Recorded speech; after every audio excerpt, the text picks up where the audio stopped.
Hey everybody, this is Janyre Tromp, and Tony, thank you so much for having us on. This is such a great feature for authors to come and share a little bit about their books. And so my most recent book is Shadows in the Mind's Eye, and this is a book that takes place just after World War II, and it's a soldier who comes back to his young family who live in the hills of Arkansas, the Ouachita Mountains. And when he gets back, he starts seeing things up in the hills, and nobody's quite sure if there are actually criminals up in the hills because Hot Springs, where the book is located, is actually one of the largest illegal gambling sites in the nation during that time period. And so nobody knows if there's really mobsters up in the mountains or if Sam's battle scarred mind has started to make him the danger to his family. So it's a bit of a romance between Sam and Annie, and a little bit of intrigue in there as well.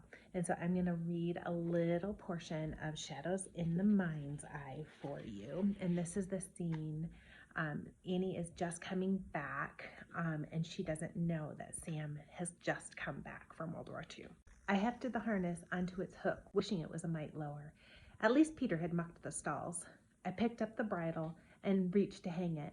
A scramble in the haymow sent bits of straw raining down on me. The movement was too large to be any of the barn cats, and my fingers tightened around the leather reins, my rapid heartbeat loud in the silence.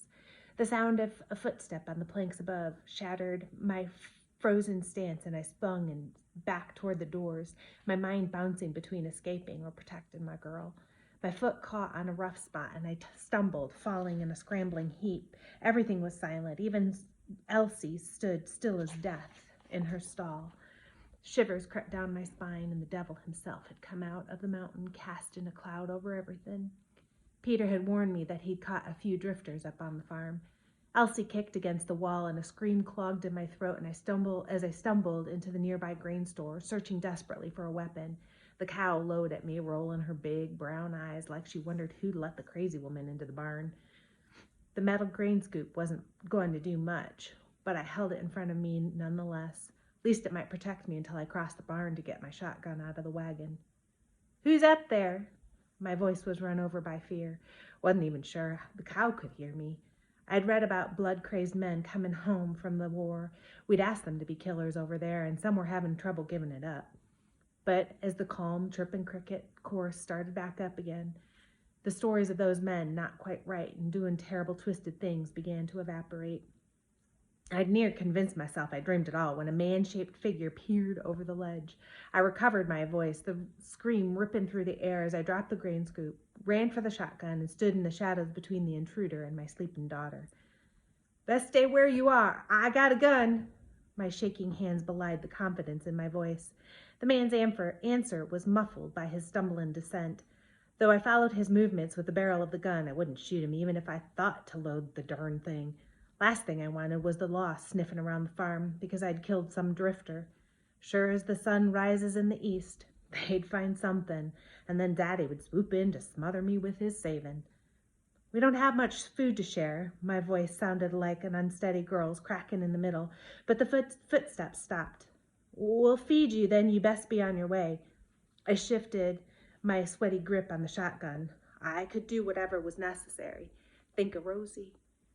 "Come on out," my command echoed into the rafters. The man stepped forward, the meager light behind him casting strange shadows across his body.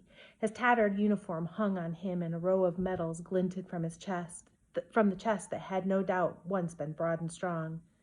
Oh, the poor man. The tip of the gun dipped. I heard a match strike and fizz, watched it sacrifice its light to the lantern on Elsie's stall. The chest of the man leapt into color, and he brushed at the splashes of mud across his navy trousers.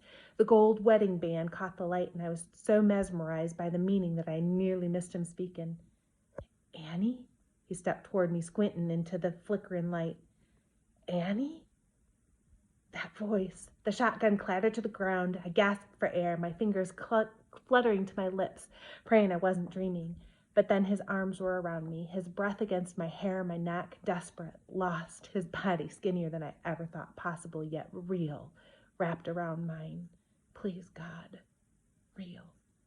His stubbly beard pricked my fingertips while his fingers explored my face, his calluses scratching my skin, anchoring me. He pressed my head into his chest, and his heart pounded against my hand, beating in rhythm with my own.